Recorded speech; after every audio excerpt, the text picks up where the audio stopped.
è solo un brevissimo saluto, ringraziandovi per essere qui oggi.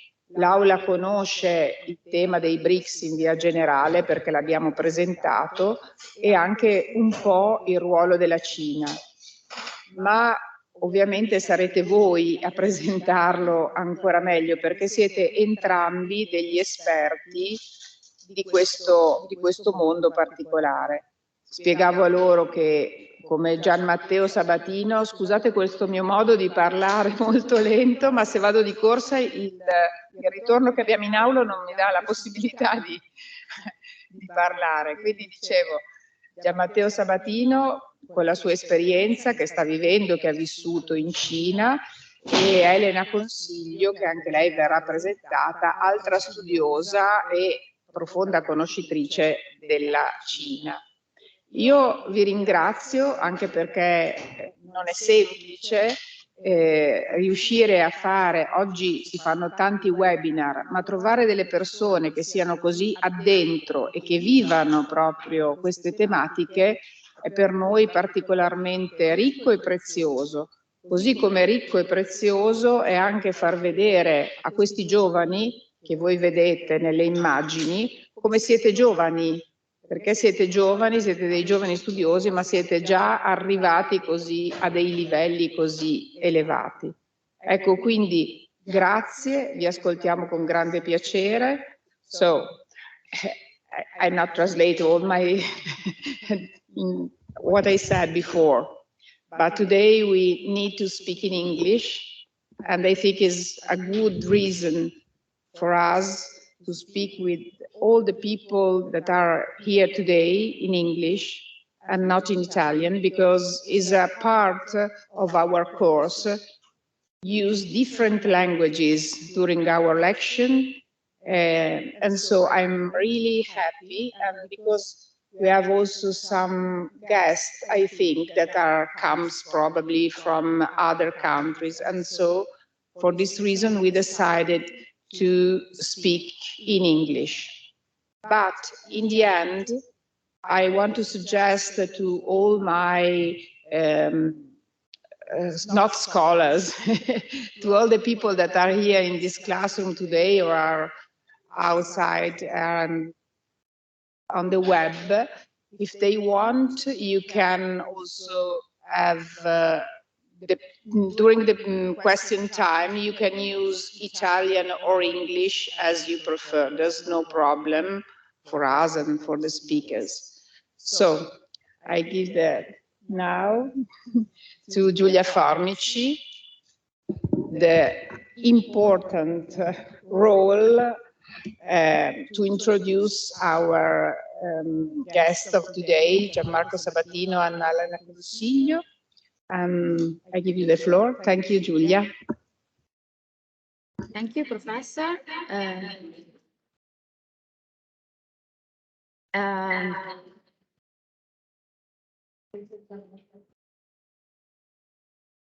So good morning, and thank to each and every one of you for being here today. I want to thank in advance, as Professor Scaffardi said before me, our guests, Gianmatteo and Elena, but also the participants, the students in particular of Comparative and Italian Constitutional Law class, studying with Professor Scaffardi. And before giving the floor to our guest, allow me just a few words to briefly introduce this event, the topic, and obviously our speakers. Sorry, we have some problems here.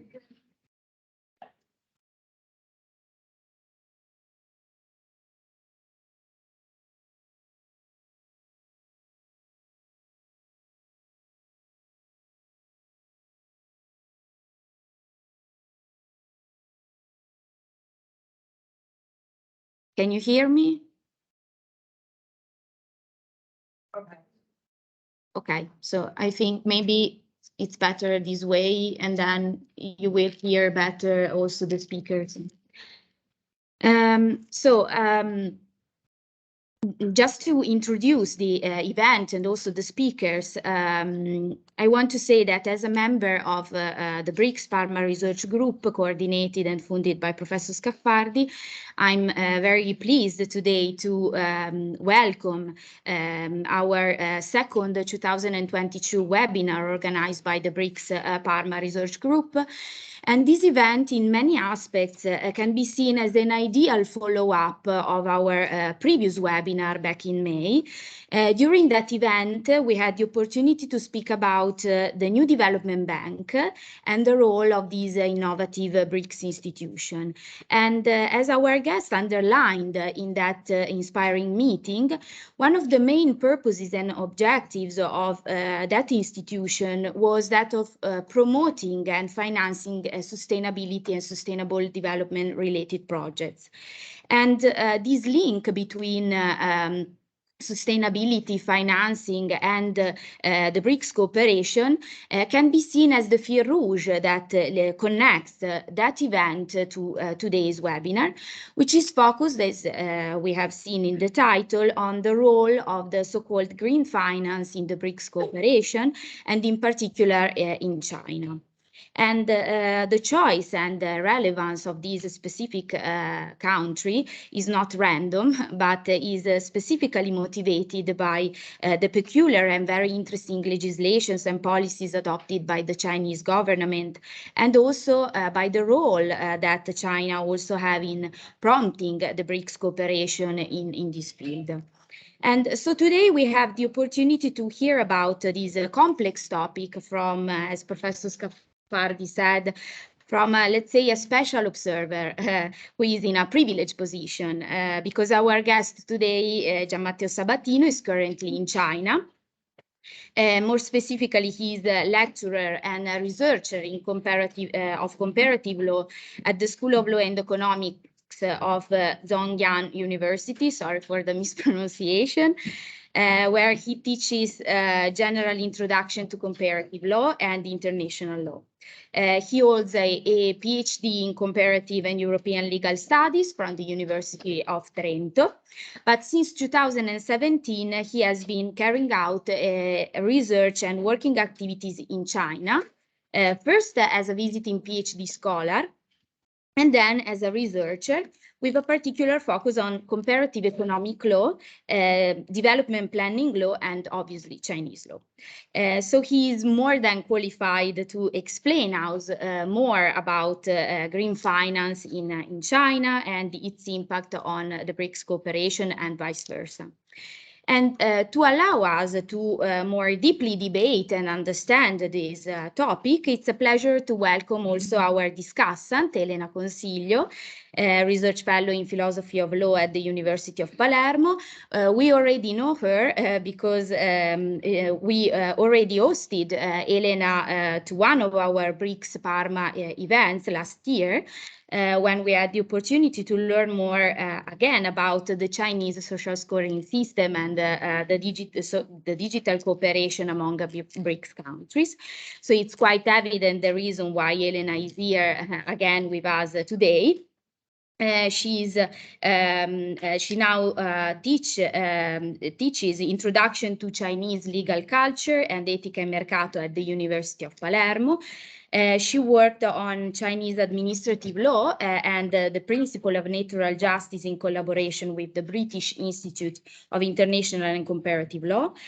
She also cooperated during extensive periods of time at the School of Oriental and African Studies at the University of London, as well as at the University College London, where she has also been a guest lecturer. And she was visiting scholar at the Law School of the University of Chongqing between 2009 and 2010. And she also worked on several international projects with the Jiao Tong University in Shanghai. And among her most recent publication, I think it's important to recall her book, Chinese Legal Theory and Human Rights. So as you can understand from this brief presentation, we have two more than qualified experts of the Chinese legal system, also thanks to their important research stay on the field directly in China. So they will for sure provide us an in-depth presentation of green finance in this country and on the impacts of the BRICS cooperation in this field. So without further delay, I will give the floor to Gianmatteo for his presentation. Gianmatteo will have more or less 30, 40 minutes, and then Elena will debate and raise comments on Gianmatteo's speech. And then we will open up the debate for all the participants for a final Q&A moment, both for those who are following us on Teams and also for the students here with us. I just remind the participants that the event will be recorded and will be published on the BRICS website, where you can also find all the videos of our previous events. So Gianmatteo, the floor is yours. Okay, thank you very much. Can you hear me in the first place? No, just a moment. No?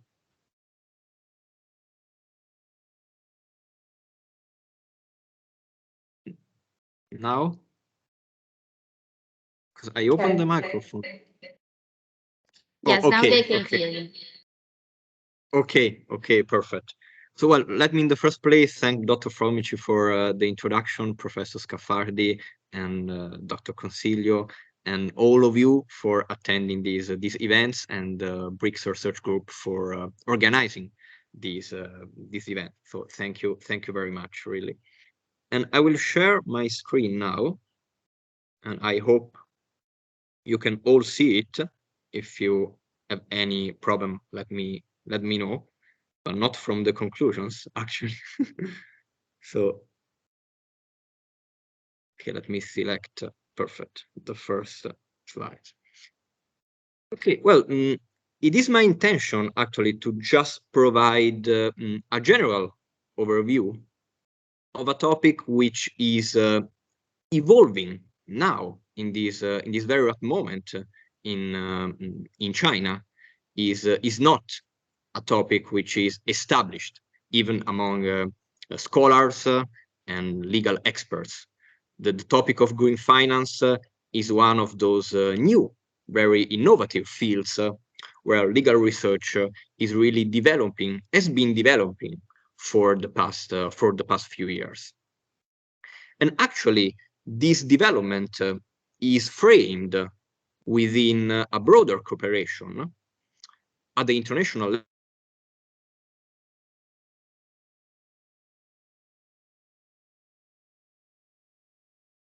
Probably know an international cooperation scheme, an international economic cooperation framework specifically developed by China and promoted by China through agreements with several countries all over the world, and especially in Africa and Asia, but also thanks to the deepening cooperation with other countries involved in the so-called BRICS group.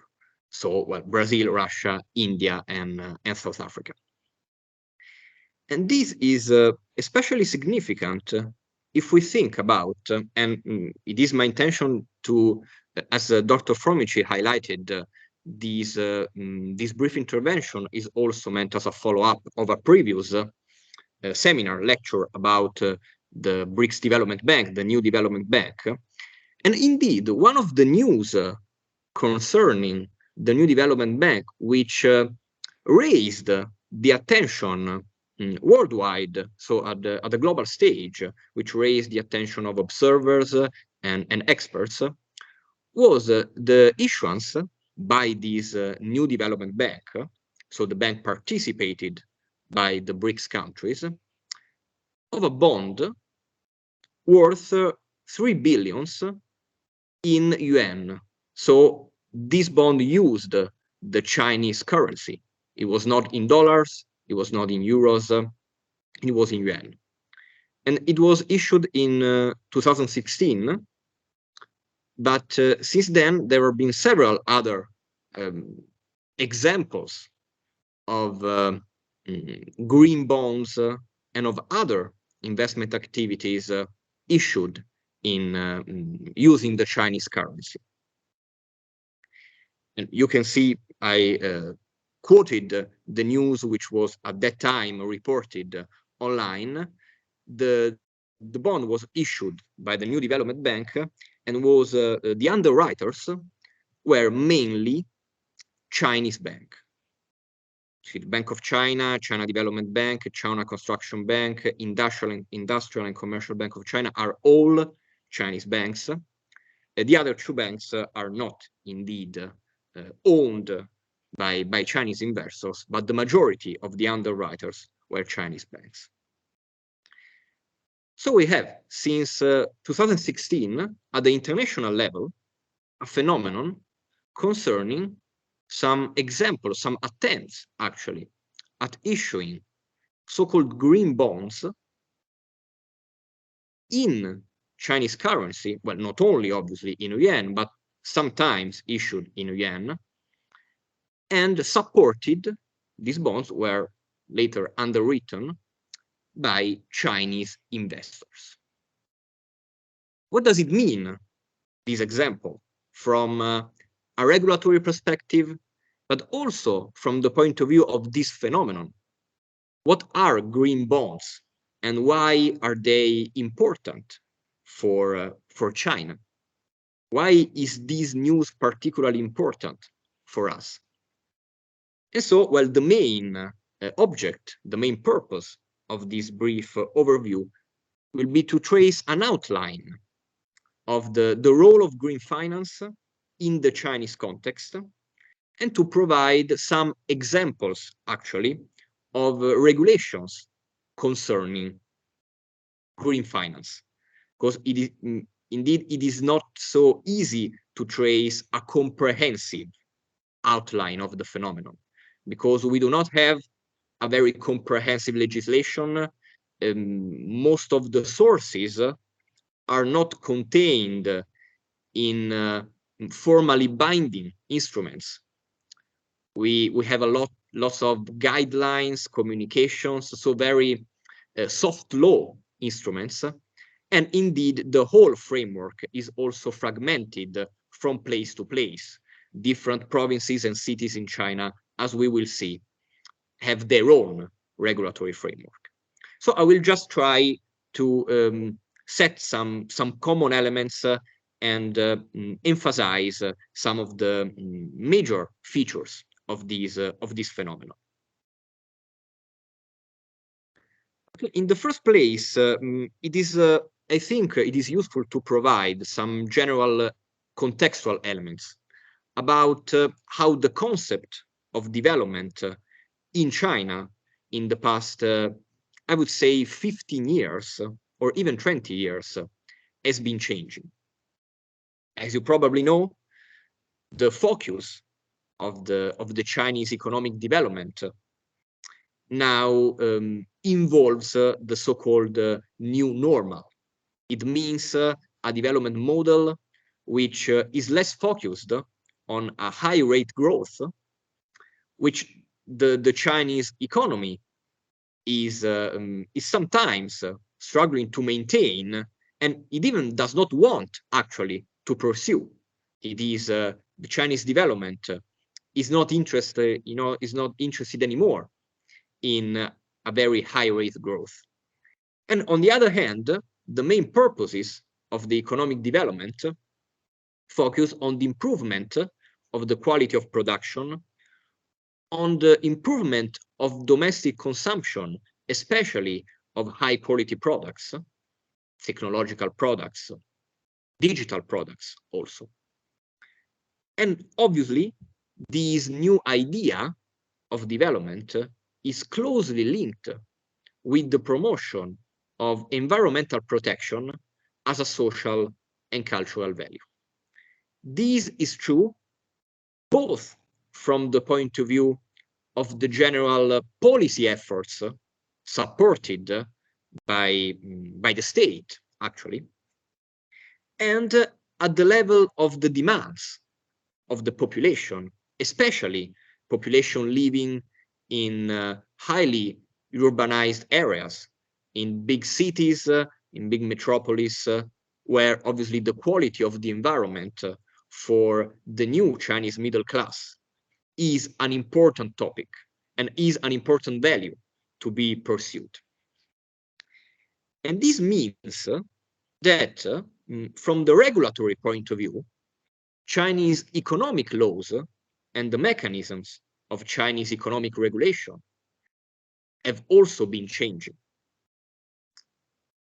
Since the beginning, actually, of the new century, very slowly, very gradually, as it is typical of Chinese law and of Chinese legal tradition, Chinese economic law has emphasized a new role of the state as a managing and coordinating factor of development, a new role of the state in the allocation of resources, in the supervision of economic activities, and also with regard to the compliance of the activities of economic operators, both public and private, to some guidelines, some general guidelines, political guidelines, which also contain an important ethical elements.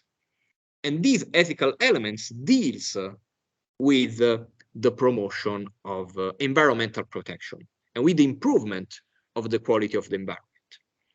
So to sum up, economic activities and economic operators need to pursue environmental protection and to pursue the improvement of the environmental quality. All these developments have been summarized very recently by a new concept of ecological civilization, Shentai Wenming, promoted by the current president of China and the general secretary of the Chinese Communist Party, Xi Jinping. And this concept is now also incorporated, integrated in the so-called spirit of the latest Congress of the Chinese Communist Party. And it is an important theoretical platform to, to spread, to focus on this new priority for Chinese economic law.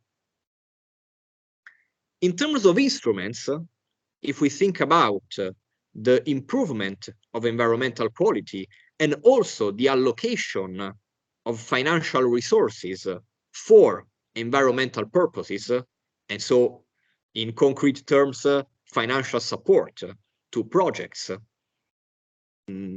aimed at improving environmental quality or at developing environmental friendly products.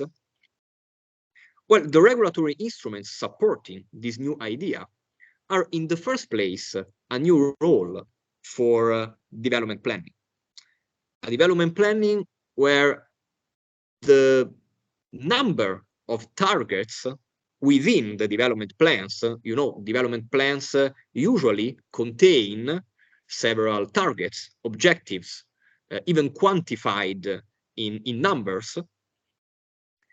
And indeed, whereas in the past, the majority of these targets were about production, so the quantity, the output of the production, now the majority of the targets contained in development plans are, well, deal with social and environmental issues. And environmental targets, specifically, are considered binding. What does it mean? It means that the compliance with these targets directly affects the evaluation of the performance of political leaders and cadres, especially at the local stage. So obviously, local leaders, in order to get promoted or to improve their career, need to pay special attention to these environmental targets. On the other hand, in China, since the beginning of the new century, a new set of legislation have been developing about the relation between the economic activities, the economic growth, the economic development, and the protection of the environment. One of the most relevant examples is the law for the promotion of a circular economy, which was issued in 2008, but it has been revised and updated, amended several times, even in the past few years. And most recently, the new civil code, the new Chinese civil code, contains a provision, a so-called green principle, 绿色原则, which states that the activities engaged in by civil subjects should be beneficial to the conservation of resources and the protection of the environment. It is obviously a very general statement. To some extent, it could be difficult to understand which obligations and which rights may be derived by this provision, but it is also interesting to notice that this principle has already been applied by some courts in the judicial practice to support the application of certain rules about environmental protection. So it is a principle which has also a practical dimension. So from the point of view of the context, I think we may notice that today Chinese economic law, and also to some extent Chinese civil law, incorporates important elements related to environmental protection. And obviously, this leads us to wonder what is the role of green finance. So we have to go deeper in our analysis.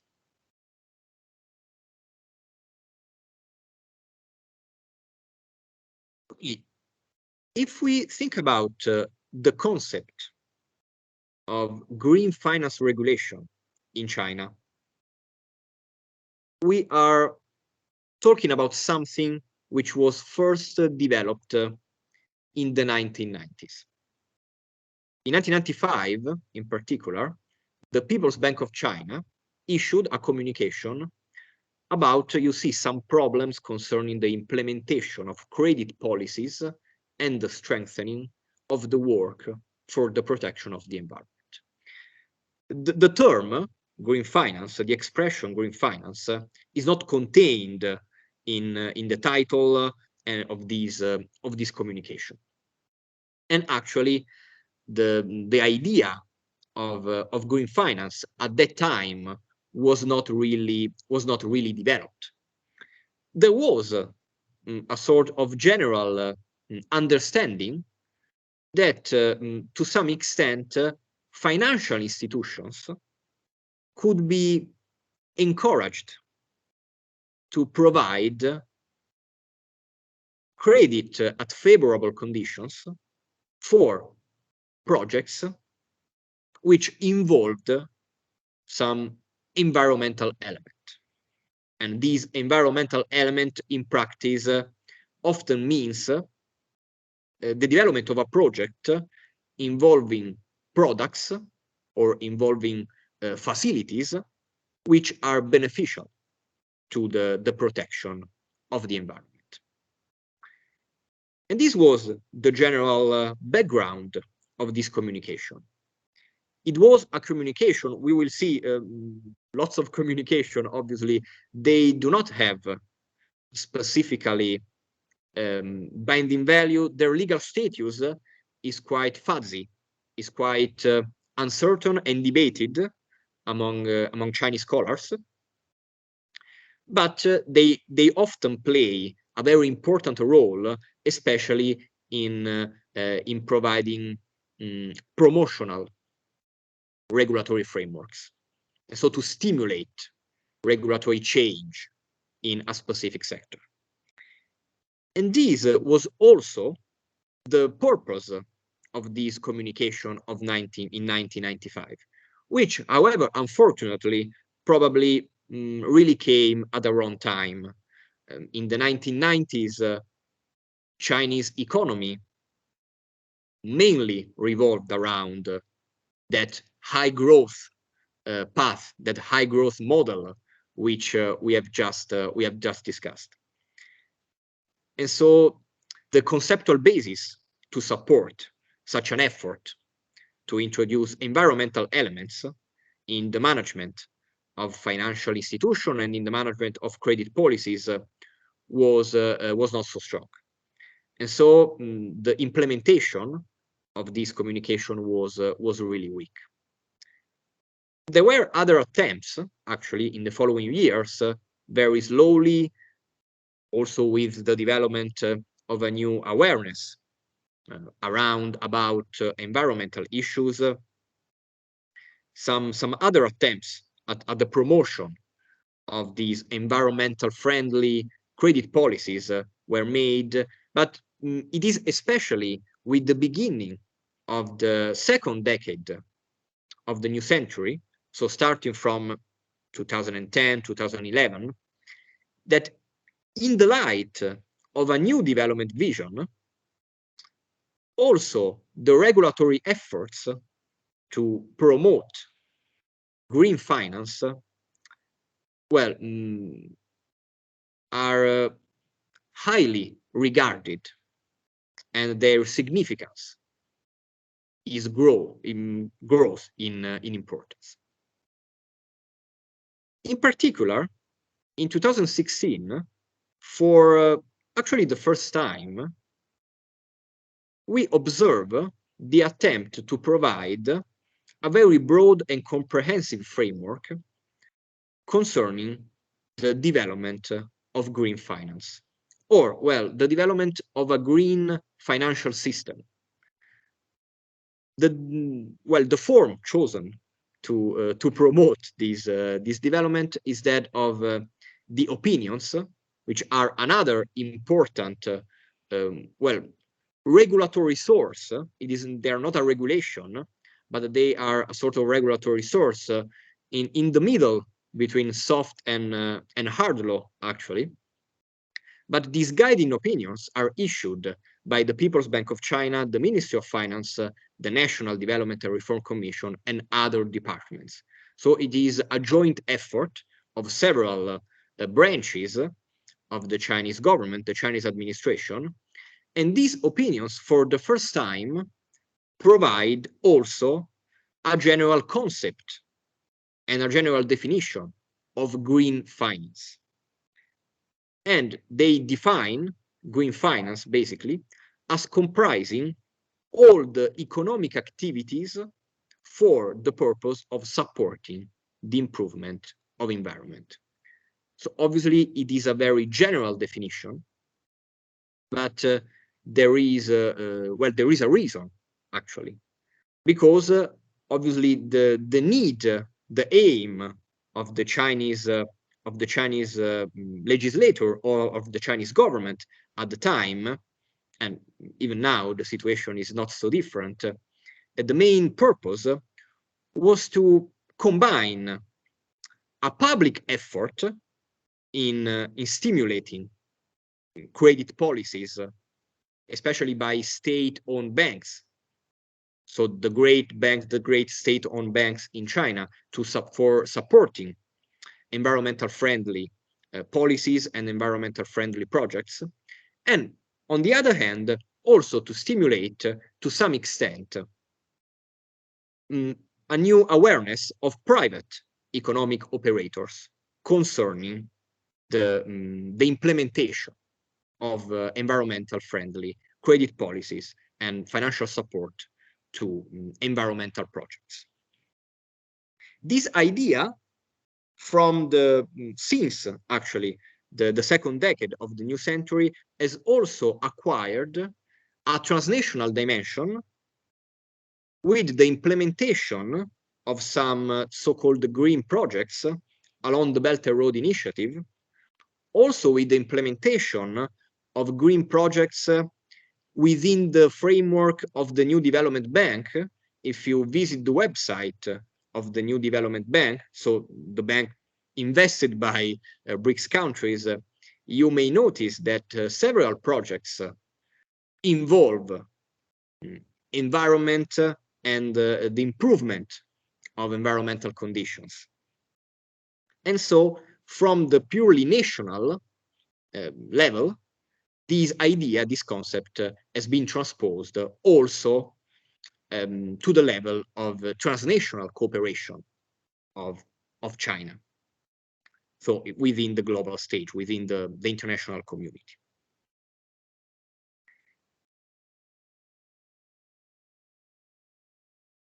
Well, in terms of the content of green finance regulation in China, well, as I said, we find some relevant provisions about green finance regulations, especially in communications, opinions, which are often issued by different departments.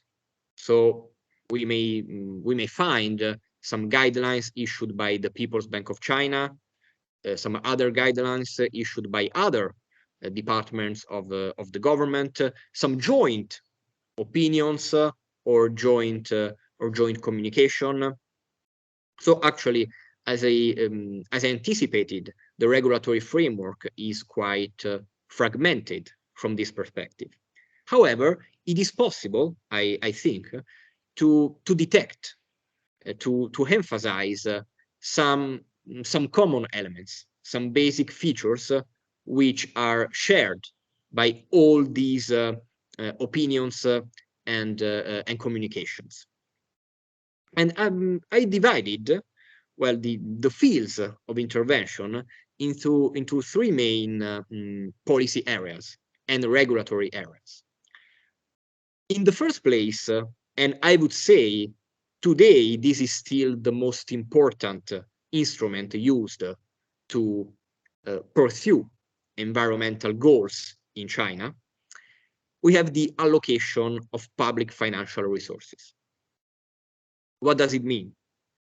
It means that according to the development plans issued by the national government and also by the local governments, which are in practice the ones that manage projects, well, according to these development plans, subsidies and tax exemptions are provided to enterprises which engage in environmental friendly projects and efforts. And also, state-controlled commercial banks are encouraged to provide credit, to provide financial resources, sometimes at favorable conditions, to enterprises engaged in environmental friendly projects. Well, you know that in China, the financial landscape is, well, how to say, heavily affected by the presence of the state. In terms of commercial banks, so banks which operate on the market, the main financial institutions in China are state-owned. All, for example, the major four commercial banks in China are controlled by the state. And they are required, according to the banking law of the People's Republic of China, they are required to provide, well, to shape, to implement credit policies which are also in line with the development objectives fixed by the state and especially by the development plans. So, well, the allocation of public financial resources is an important element in the promotion of green finance, not only from a national perspective, but also from the transnational perspective. If you remember in the first slide, that 3 billion yuan bond issued by the New Development Bank, so by the bank invested by BRICS countries, was underwritten by all the major 4 commercial banks in China, which are all state-owned banks. Well, state-controlled, actually, not state-owned, because the majority of the capital is state-owned, but there are also private investors. But they are controlled, actually, by the state. And so this is an important dimension, an important element. In the second place, the regulatory efforts are aimed at promoting the establishment of mechanisms within financial institutions for the assessment and the supervision of financial projects, and also for the assessment of the environmental impact of the projects that have to be financed, have to be supported by the financial institutions. In China, even in the scholarly debate, actually, this issue is often combined with another issue, that is the promotion of the so-called corporate social responsibility. So, well, the promotion of mechanisms for ensuring corporate social responsibility within financial institutions.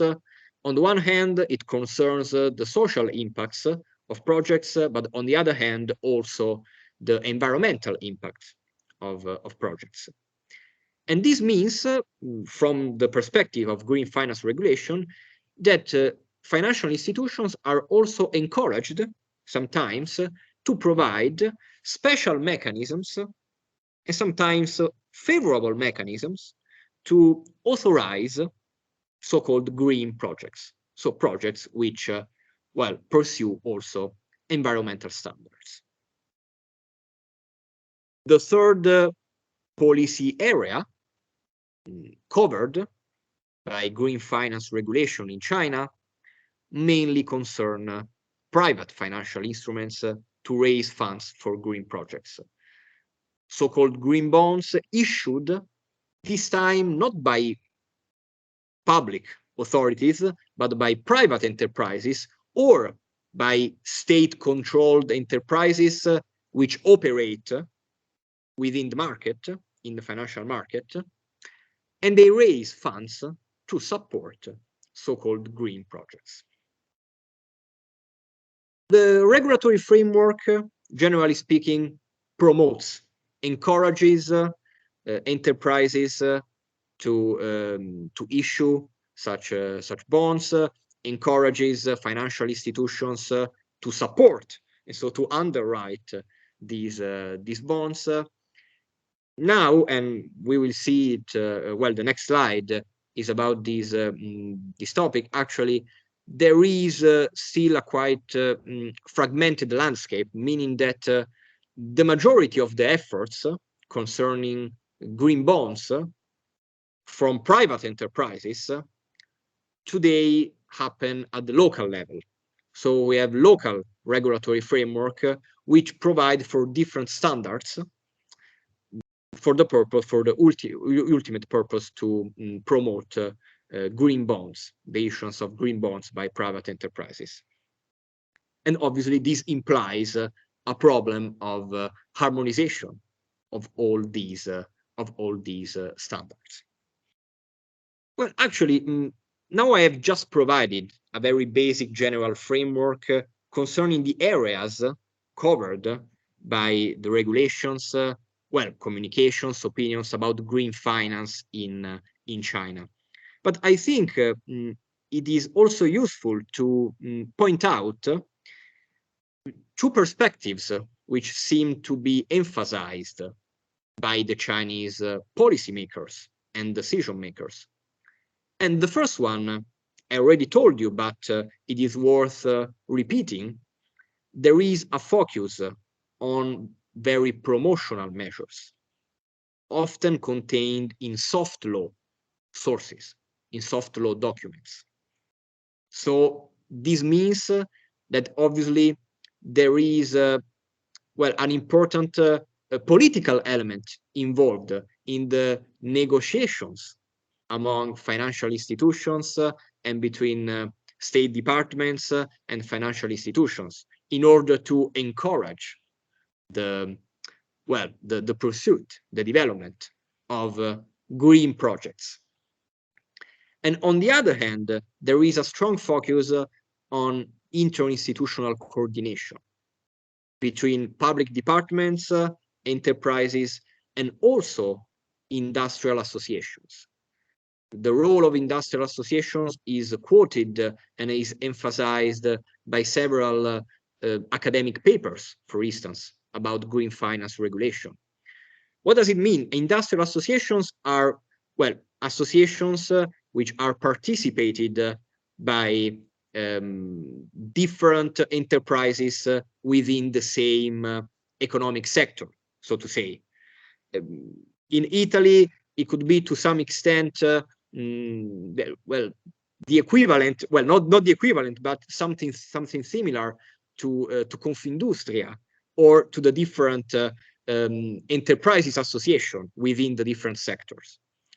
Well, obviously, within the Chinese context, so in the light of the Chinese legal system and the spirit also of Chinese economic law, these industrial associations are heavily affected also by policy priorities, which are well, decided together with political authorities. And so this is why these regulations also emphasize this dimension of interinstitutional coordination. Well, now about the concrete implementation of some of these general promotional rules at the local level. Well, I just wrote some of the most important local regulations which involve the development of green finance and of green projects. You may see that in these cases, sometimes we have also notices, so soft law sources, for example, the one which concerns Beijing, the Chinese capital. But we also have, for instance, in the special economic zone of Shenzhen, a set of regulations. So with a stronger, well, binding value from the legal point of view. In 2021, the special economic zone issued these regulations about green finance. These regulations, these regulatory documents, actually, all contain some general guidelines which empower local institutions to promote some schemes to support enterprises, well, both state departments and enterprises in pursuing green projects and the development of green finance. They provide for the establishment of committees to evaluate projects at the public, within the public departments. On the other hand, they also require private institutions to establish these committees for the assessment of green projects. Well, in some cases, they simply, well, how to say, implement or refer to general provisions already contained at in national documents, as the ones we have just discussed. But in practice, it means that in these areas, there is a strong policy focus supported by the national governments. And this means, obviously, that also resources from the development plans and from state-controlled enterprises and banks are provided at the local level for the promotion of these green projects. Local authorities usually, obviously, assess projects on a case-by-case basis. There is a wide degree of discretion, so to say, of public authorities. You will not find in these local documents some fixed standards and some specific obligations or very comprehensive and binding regulatory frameworks. You will find lots of promotional measures. So enterprises should do something, or the local departments will establish these committees. Most of the provisions are organizational in their nature and promotional.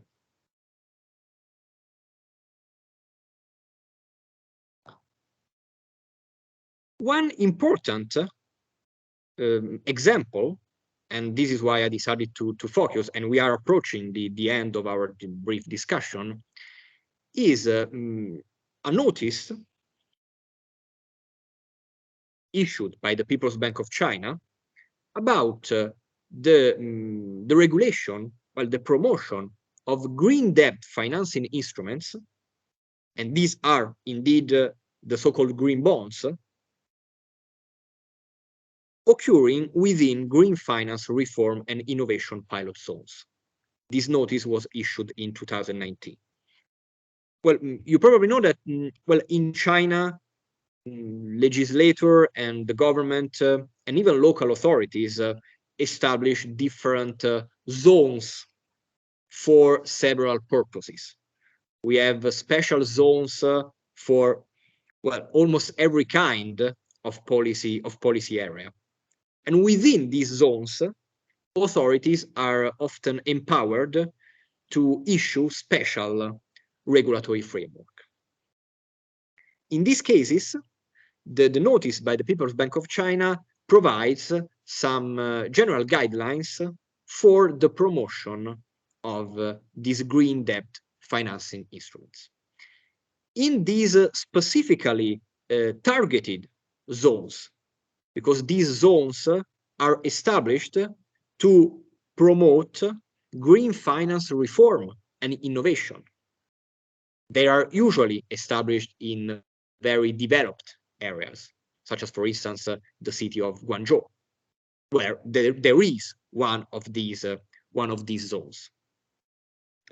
And within these zones, according to the notice of the People's Bank of China, private enterprises are supported in registering and issuing green debt financing instruments, which are defined as financial instruments to be placed in the interbank market for the purpose of raising funds for energy conservation, environmental protection, pollution prevention. So you see, all purposes involving or concerning environmental friendly policies and the improvement of the quality of the environment, resource conservation and recycling.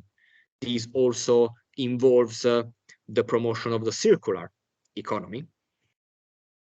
What is it is interesting, however, is that within these zones, it is also possible and it is encouraged to establish, well, public authorities are encouraged to establish guarantee funds to support the issuance of these green bonds. So in this case, we have a slightly more detailed framework concerning a specific instrument of green finance, so the so-called green bonds. And this is relevant, I believe, from two different perspectives. The first one is that this policy mostly targets private enterprises. So it tries to set up a regulatory framework specifically addressing private enterprises. And in the second place, on the other hand, there is a regulatory effort to establish coordination instruments, but in the form not of purely interinstitutional coordination, but in this case also in the form of guarantee funds. So in the form of an instrument which is known to financial law, and it is employed by Chinese economic law or by the Chinese economic law of these special zones to provide support for these green bonds. Okay, so at the end of this brief overview, I believe it is also useful to point out, well, not only the features of green finance regulation in China, but also some of the issues which are still debated and which still represent, well, both a problem and a challenge for Chinese authorities and for Chinese policymakers. In the first place, the promotional character of the rules of green finance, well, imply a lack of enforceable obligations. So the fact that from this perspective, green finance is regulated solely at the level of promotional rules and of interinstitutional coordination. In the second place, I told you that the policy priorities when evaluating the performance of public servants are quite important. Well, it could also happen, and it indeed has happened in the past few years, that these policy priorities shift. So even if we have a development plan focused on environmental binding targets, it may happen that in a special situation, some other policies, for example, health policies, and this is what has happened in the past few years, are considered more important than environmental policies. And this means that local authorities will strive to pursue in a very non-balanced way those priorities which are perceived as more important to, well, sustain a career, so to say, and to sustain a successful image as as members of the political community. And in the third place, the fragmented landscape of the operative standards concerning green finance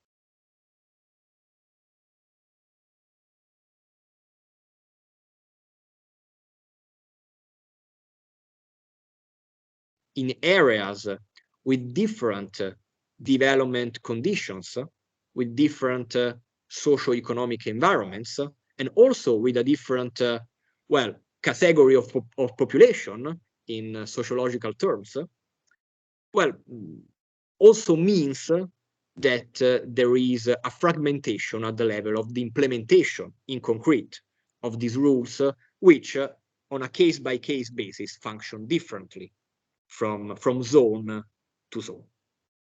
So just to draw some conclusion, certainly the improvement of environmental quality is a priority for China and also for Chinese law. And it is transposed, it is also evident that this concept of environmental protection and of environmental quality is also transposed into a proactive role at the international level by China for the promotion of a sustainable model of development. And this is one of the bases of the New Development Bank project. So also to support a specific model of development which deals also with environmental issues. On the other hand, in spite of the results achieved in recent years, especially because undoubtedly the environmental policies have reaped important results in China today, and I can testify that compared with 4 or 5 years ago, even the quality of the environment where in the city where I am now has very much improved.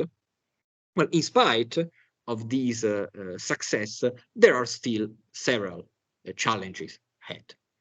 And environmental policies today in China, and also the green finance system, which is being developed and which is growing now, is evolving now, is still driven mainly by state intervention. And so by state intervention in the allocation of financial resources.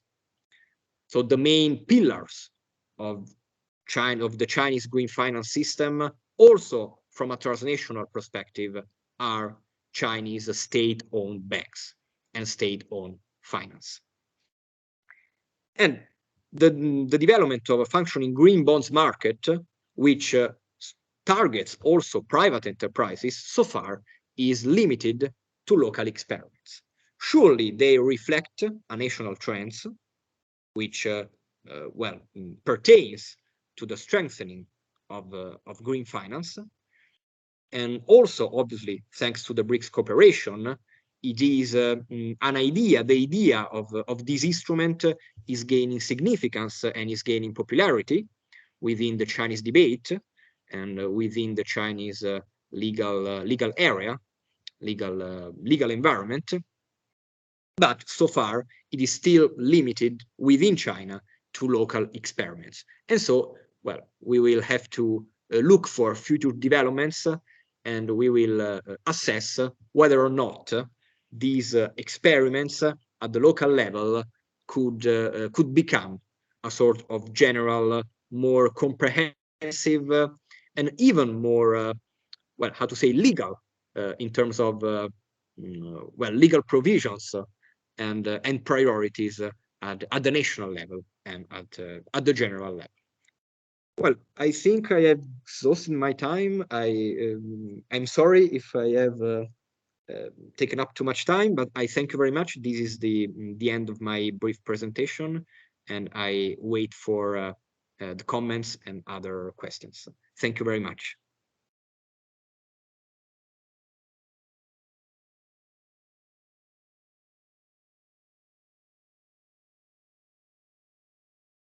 So thank you, Gianmatteo. Thank you for your presentation. Thank you for underlining so many interesting points, and you have raised also so many open challenges and relevant considerations. So many questions popped up in my mind while listening to your presentation, but now I'm more than curious to give the floor to Elena for her considerations, comments, suggestions. So Elena, please, the floor is yours. Good morning, everyone. Can you hear me clear? Yes, fantastic. First of all, a big thank you to the organizer of the event for choosing such an inspiring topic and for their invitation. Thank you, Professor Scaffardi, to Dr. Formici, and also to Gianmatteo Sabatino for the very neat, very detailed, comprehensive seminar on this very important topic, on which I am eager to learn more. Also, I want to thank the audience and encourage comments and questions, of course. Even as I speak, if you have questions, you can ask clarifications. So, Gianmatteo, in his talk, you described a mixture of binding and non-binding measures deployed by different Chinese actors in the green economy. Among the binding ones, there are environmental targets for political leaders. And there are also a mixture of soft measures, such as broad promotional measures, soft law mechanisms, including allocation of public financial resources, tax exemptions, credit from state-controlled commercial banks, corporate social responsibility mechanisms, and so on. So the picture you described is that of a strongly state-led system, allocating financial resources at the central and local level for environmental friendly projects. The green bonds are also issued by private enterprises more at the local level, and less in volume. So there is a private component as well. As such, this system is fragmented and has very significant regional differences in China. We know that China is a huge country, and most economically developed areas are still concentrated in the coastal areas, whereas the west and more central regions are still economically, they have a very big potential to develop, basically. So in this sense, the difference, the fragmentation is also geographical in a way. And also within the same region, we can have different level of development, because regions are huge, even cities are huge. You can find very, very hugely developed areas, and then next to them a less developed area. And there are also pilot zone project having a pivotal role in leading the development of green economy and green finance. So to me, this regulatory framework is fairly typical of China. All of this has to be contextualized in the context of the new normal, as Gianmatteo was doing at the beginning. So in the context of a slower pace of development, attention for quality improvement, a development that is higher in quality, and focusing on digital and technological innovation. Gianmatteo also referred to the emphasis posed by the political leaders on a distinctive moral dimension of the economy towards the goal of a cleaner environment, a cleaner development. Now, I was in China for a longer period of time when I was doing my PhD, as Gianmatteo is doing now. And it was a completely different time for China. It was 2009, 2010. And at that time, a local leader who wanted to climb the ladder of political power had to bring development whatsoever, at whatever cost. And now this is not enough. Political government officials must also add these other bits to development, the green bit, the green part. So they will be promoted, but if they bring growth, but the growth they must bring has to be greener rather than grayer. So this is a development within China in the span of 20 years, which is very interesting. So there is also this moral dimension. Another thing that Gianmatteo mentioned is the general civil law clauses related to the protection of the environment, which were enshrined in the new code, very recent new civil code of China. Now, I have a few points for the speaker, and I will be very brief to leave space for other questions coming from the floor and the organizers. So the first one is of large breadth, is general in nature. So it can be applied to China, but also to any other place on Earth. Any other state. So you mentioned that the regulation about green finance works more like soft law measures rather than hard law provisions. And in such a system, incentives play a stronger role than sanctions, legal sanctions. If we define incentives as positive measures for a behavior that is qualified as good because it is regarded as conducive to reach a specific desired end, and in our case is the for example, the reduction of carbon dioxide emissions, reduction of air pollution level, highly intensive consumption of resources, and so on. And we define sanction as the negative consequences of a conduct considered detrimental to this goal. The point is that the sanctions, legal sanctions, are normally state defined by law and state administered through institutions such administrative system, judicial system, and so on. So under this definition of incentive sanctions and considering in particular the role of the state in defining law and administering law, which is a prerogative of the state, we could think of the system of sanction as a stronger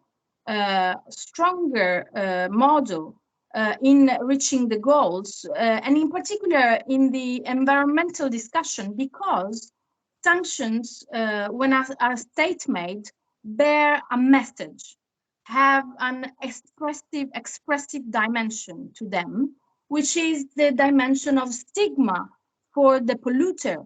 So in a system regulated by sanction, the polluter is stigmatized because he or she has violated a norm that is state sanctioned. Of course, it can be also an enterprise which has no like physical personality, but yeah, an enterprise also suffer from stigma and sanctioning kind of political element of the sanction. It is Michael Sandel who makes this argument, advocating a more proactive role of the state in sanctioning with legal norms rather than incentivizing towards polluting less and giving praises to enterprises that pollute less on a voluntary basis.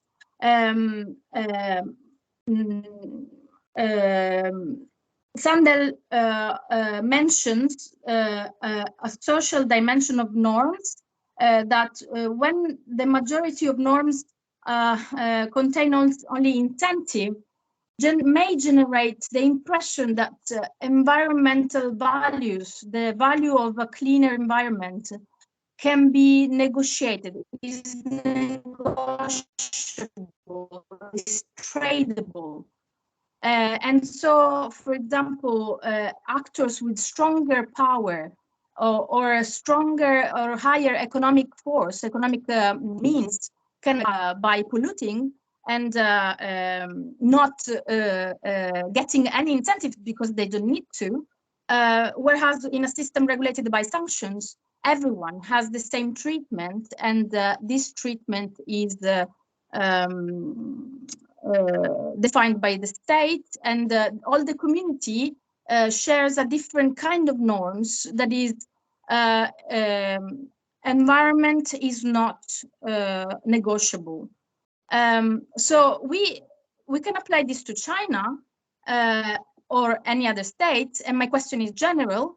Do you agree with this argument that made by Sandel in the first place, at least in principle, or not? Do you think that the Chinese system of green economy could shift to sanctions in the future? Maybe it's just a question of a progression, like starting from incentives as the main mean to promote a greener environment, and then getting to a point where there is a political strength to impose sanctions, and also the economy will not suffer, because of course it's a balancing between two values. On the one side is cleaner environment, on the other side is of course growth, economic growth. So would you recommend a stricter policy, ideally, as the model? So this is my bigger, more philosophical question that can apply to anyone, any state. But of course, we want to look at China in the first place. It can be applied also to other BRICS countries as well. The second, you mentioned the second question. You mentioned that the guidance describes green finance. The guidance is issued by different actors. You mentioned describe green finance as all the economic activities with the purpose of improving the environment. And I'm looking at the missing bit. The missing bit is the pollution, like the possibility to pollute. So my question is this regulated? Is this part of the picture in green finance? It seems that this is not, but maybe there is some more that I could add on this. And then there is another interesting point that you raised, and is the private-public dichotomy. So we know that fairly recently China moved from a planned economy to a socialist market economy, which is driven, in which there is a very significant presence of public state-owned enterprises that were left in key sectors of the economy: transportation, banking, and so on, communications. But there is also a very large percentage of the market that is held by private enterprises. Now, putting together all the pieces in your talk, it seems to me, but maybe I'm wrong, that state-owned enterprises might have the lion's share in the green finance still. So my question is basically, has the green finance as it is now benefited more the state-owned enterprises, or equally state-owned and non-state-owned enterprises? And if it did benefit less the private enterprises, what can be done? Is it conducive to do more to address the interests and the needs of private enterprises, and especially small scale or medium scale enterprises? I have two curiosities. One is where have foreign direct investment gone? Where has foreign direct investment gone? Because I feel it's been demonized and hinted at as the polluter. Maybe because the development, the Chinese development in a specific phase owned very much to foreign direct investment, but now it seems to have disappeared. And the other curiosity is regarding an interest that we shared with the organizer last year, the social credit system. You know, China developed this comprehensive social credit system, and basically it has a moral and a legal component as well, and it's based on incentives and rewards and sanctions, and it gives a score. It's a bit improper to say a score, but let's say for the sake of brevity, to enterprises and to individuals. So if, to your knowledge, green finance incentives count towards raising social credit of enterprises, especially. because I didn't have this angle when I looked at the system, the financial angle. So I think it's interesting to know that if there is a state-led national system, maybe the incentives have another effect of raising the, you know, the reputation of an enterprise.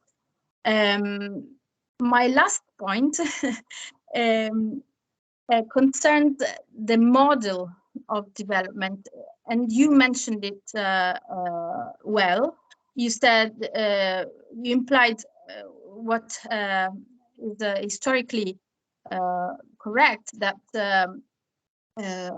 China in its development has had the need to pollute the environment, as the countries in Europe did in the 19th century and onwards. When they were growing economically, they also were heavily polluting the environment, and now they switched to green economy, blue economy, and so on and so forth. The problem is that China, as other countries, are still developing now. So the argument is you had your share of polluting the world. Now it's our time to develop and to pollute, and then we will stop at some point. When we reach the development that we want, we will stop. And it seems that the new goals that China set, for instance, to have CO2, carbon dioxide emissions peak by 2030, and then to reach zero carbon emission by 2060, goes by this argument, is underlined by this argument, you know. And there are other goals, for example, increase the forest stock volume, switch to non-fossil fuel consumptions, and so on. So the question in the model of development is maybe perhaps China can teach something to other developing countries, to the BRICS countries, because I think that there is a very strong intention to privilege innovation, technological innovation, and promote especially a change in the mode of production. So it's costly, of course. This is costly. So I'm maybe the fact that there are green bonds that go to enterprises that have a strong switch towards innovative and less polluting ways of production can be a model for the other BRICS countries.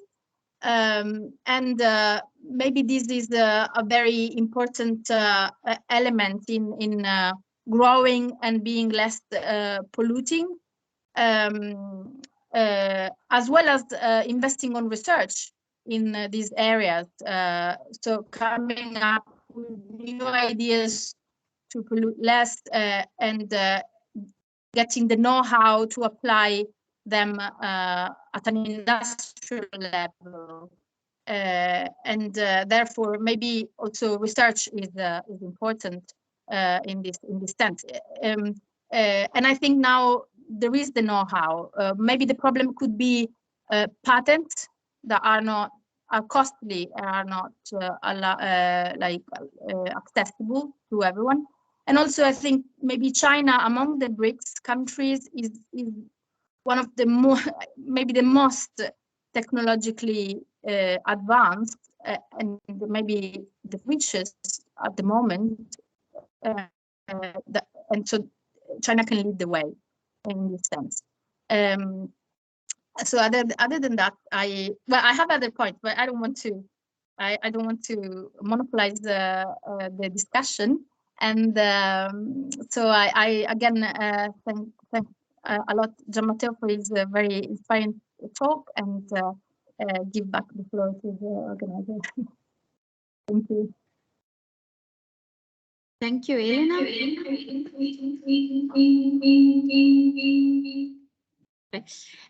So thank you, Elena, for your considerations. You added so many interesting points and aspects, and I think this made make us better understand the complexity of the topic and how many layers and dimensions are linked to the speech Gianmatteo presented us before.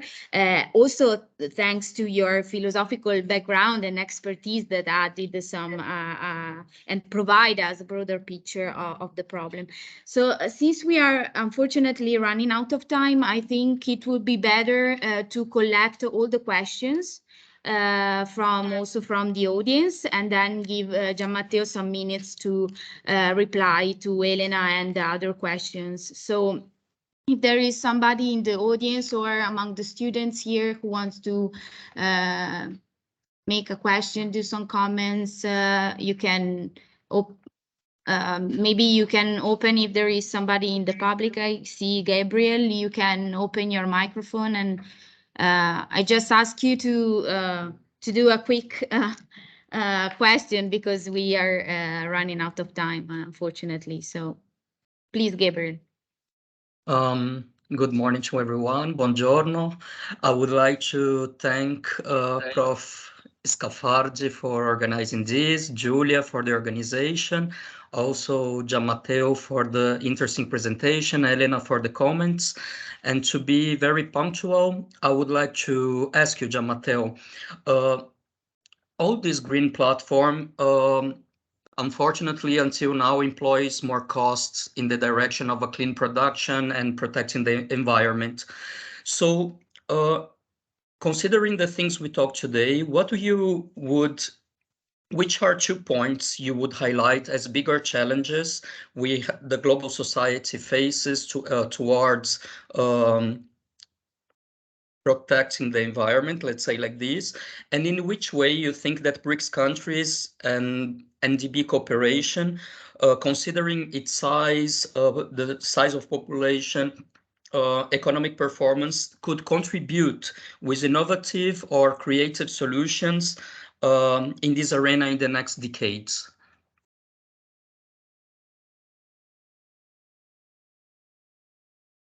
Thank you.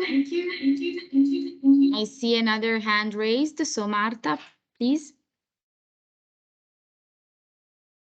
So first I wanted to thank the speakers, the organizers. Thank you so much for this very interesting seminar.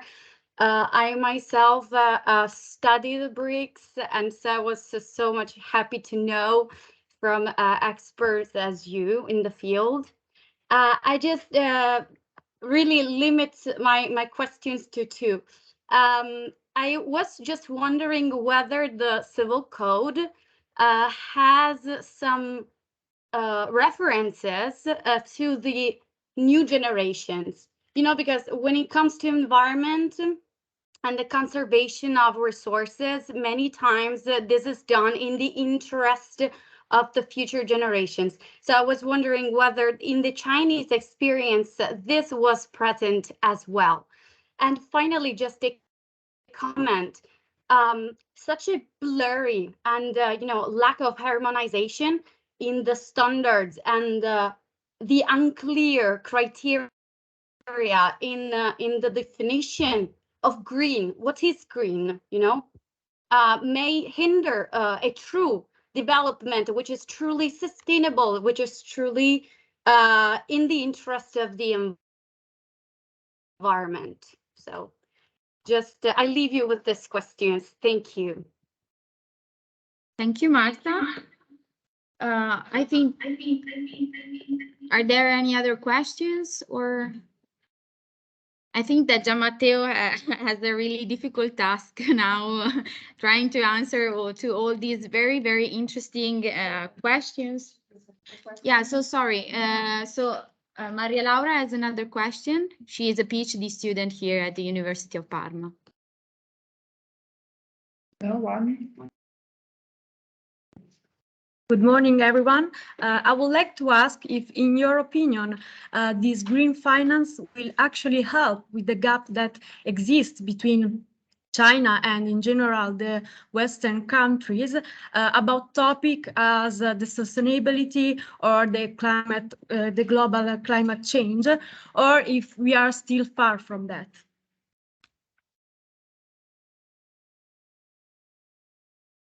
Thank you, Maria Laura. So Gianmatteo, now you have just unfortunately some minutes. I'm very happy to see that there are so many people here interested in this topic, and I think it's a very positive aspect of our webinar. But unfortunately, we are running out of time. So Gianmatteo, try to, maybe you can try to sum up or to answer to all the different questions and comments that the public raised. Thank you. Okay, surely I will try to be as brief as possible, and I apologize in advance if some of my answers will not be very detailed. I will try to group some of the questions together to save time. Well, about the relation between sanctions and incentives. Well, in principle, from generally speaking, I agree with you. However, if we frame this issue within the Chinese context, we observe a sort of logical conflict, I would say, to some extent, between economic law and the spirit, the logic of economic law, and especially the new developments in civil law. Actually, if we look at the civil code, for instance, we find, apart from the green principle, so the general obligation to save resources and protect the environment, we also find some specific provisions concerning sanctions. For instance, environmental damages are one of the, I think, 3 fields regulated within the civil code, which are linked to punitive damages. So the Chinese civil code provides for the possibility of issuing of awarding punitive damages in just a few fields, and one of these fields are environmental damages. So there is obviously an attempt to emphasize also the perspective of the sanctions, and obviously the time well, the time when the civil code has been in force is maybe too little now to draw some general conclusions about the implementation and the enforcement of these provisions concerning punitive damages. But certainly, from a general point of view, there is an attention also on this element. However, on the other hand, we also have to consider that the new Chinese economic law, especially since the beginning of the new century, has revolved mainly about incentives.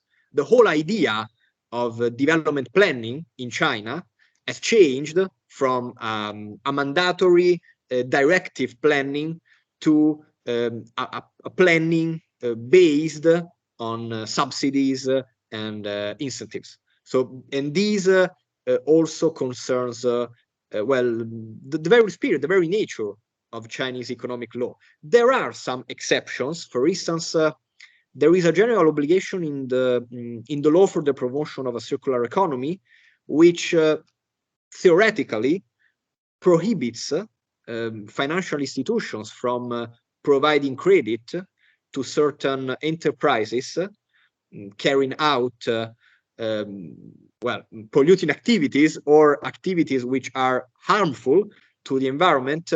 However, well, the degree of implementation of this measure is to be debated, obviously, because well, in practice, well, the enforcement measures in concrete are are not so strong, are even not so detailed. So there is this general obligation, but obviously it has to be interpreted and it has to be applied. So I would say that there is, to some degree, a sort of conflict between, on this point, between civil law and economic law, which deals with the relation you pointed out. And it is a very sensible, I would say, and a very significant relation for the development of Chinese environmental law as a system. So obviously this conflict will have to be, to some extent, solved over time in a certain way. But at least today, I think it is it is evident that there is some sort of different logic employed by different fields of Chinese law. And this also, from another perspective, this also concerns the role of state-owned enterprises vis-a-vis private enterprises. Because obviously, if the system of green finance revolves, for the most part, about incentives, and so about directed allocation of financial resources, it also means that the majority of the policies, or at least the most effective policies, favor enterprises which play a strategic role. And state-owned enterprises, well, today are experiencing a sort of new phase of success after, especially in the 1990s, maybe even their image was not so positive.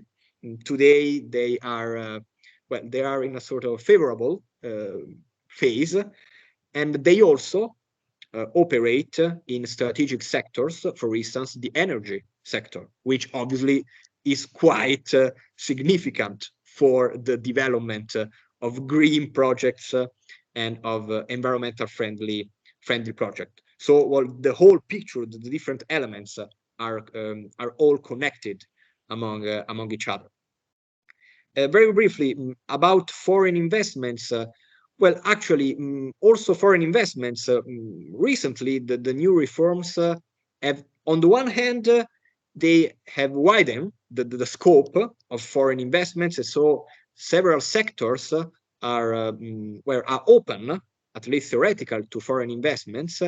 On the other hand, we must always consider that the law on direct foreign investment provides once again for the encouragement of these investments towards strategic fields and strategic policy areas in the light of development strategies and development plans. So once again, even with regard to this field, we have the same problematic and so critical relationship to some extent.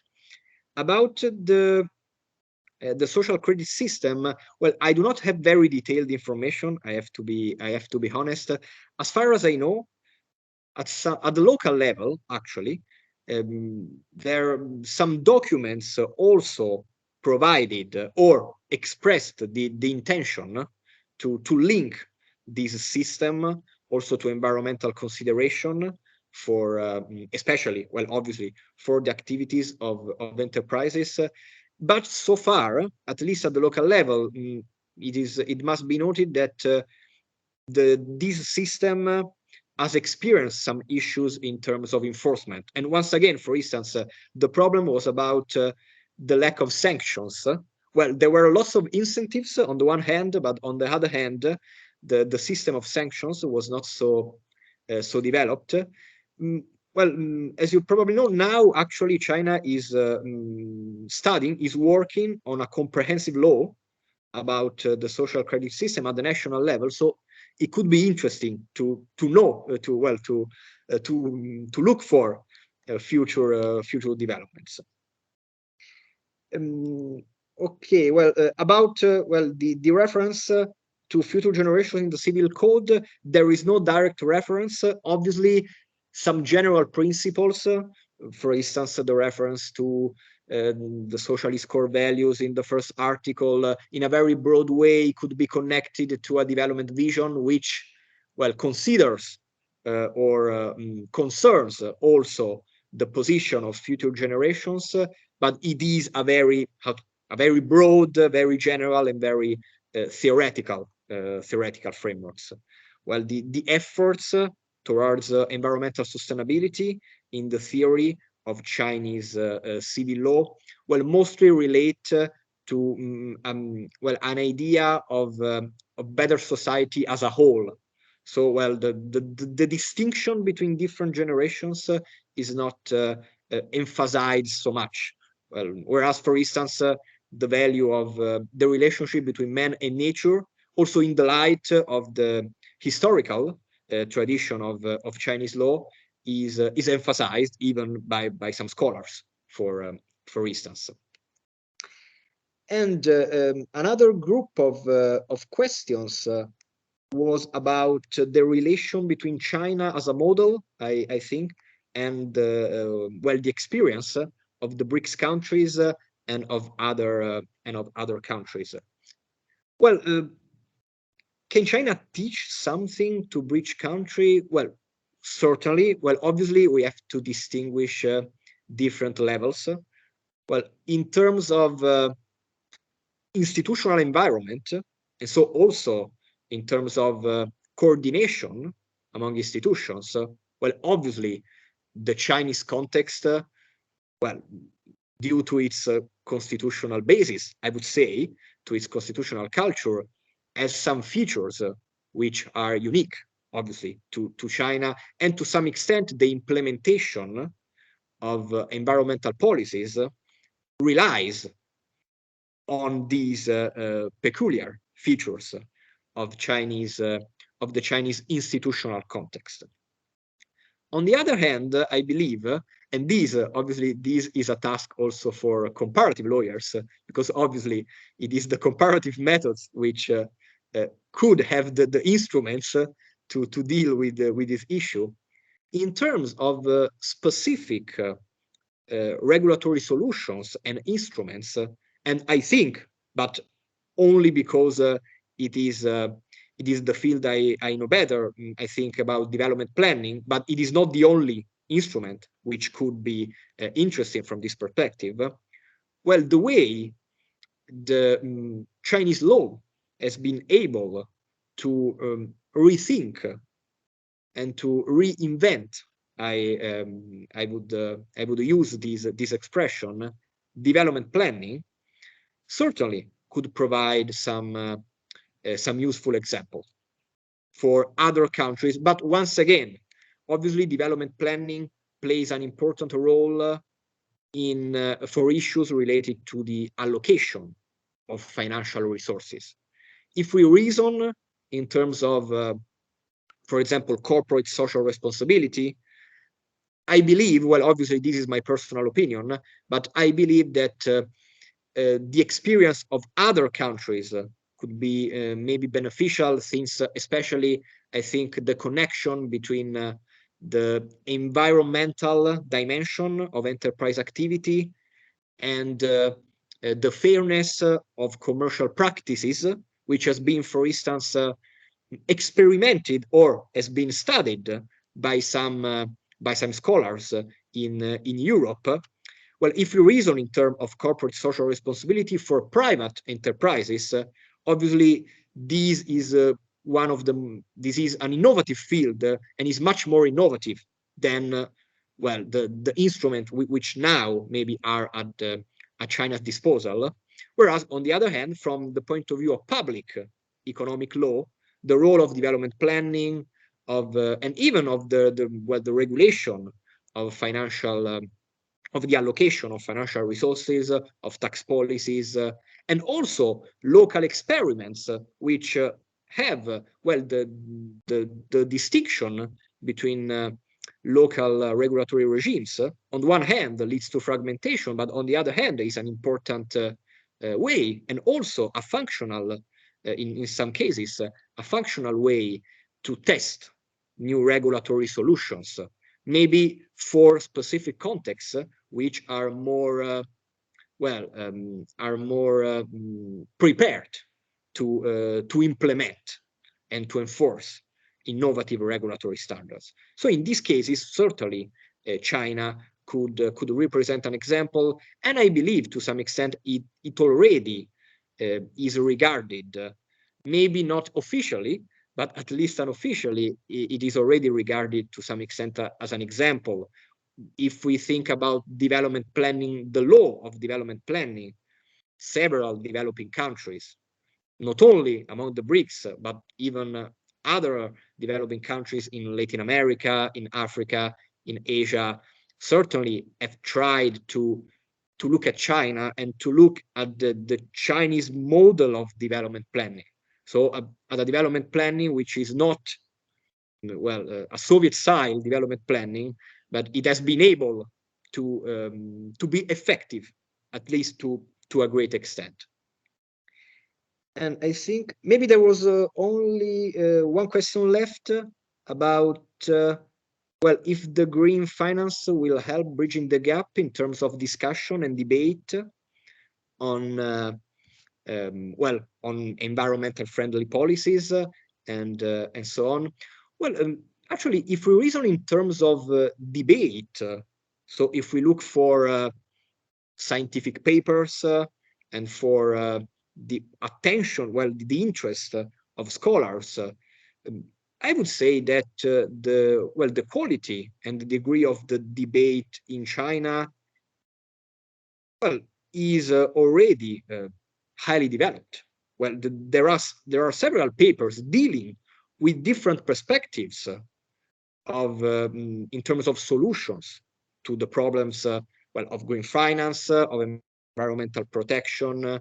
So the attention, there is a strong interest in these topics. So in terms of knowledge and interest, I would say that there is not really a bridge and a difference, a gap, sorry, to bridge. The problem maybe is, once again, which instruments may be useful, which have been developed by other legal systems and by other experiences. For instance, in the European Union, it is one of the first example which comes to mind, could be useful for China, and on the other hand, which solutions experienced in China could be useful for other countries, developing countries, to study. So this is, I believe, the most relevant point, and this is also the core of comparative legal research. I believe I hope I have answered the questions, and if not, let me know, obviously. And thank you very much for the question, obviously. Thank you.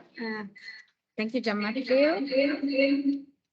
I think you have perfectly and effectively summed up and tackled all the questions emerged. So thank you once again, and thank you also to Elena and to all the other participants. Unfortunately, we have run out of time, so I have to close the debate. But I think this has been a very interesting meeting, and we have explored a quite unusual research field. So I think that this webinar has been a fruitful opportunity for all the participants and also for the students here. So thank you once again, and please follow our social, the BRICS Parma Research Group on Facebook and Twitter to keep up to date on our future events and initiatives. So thank you. Thank you. Thank you. Thank you all. It was a pleasure. Thank you.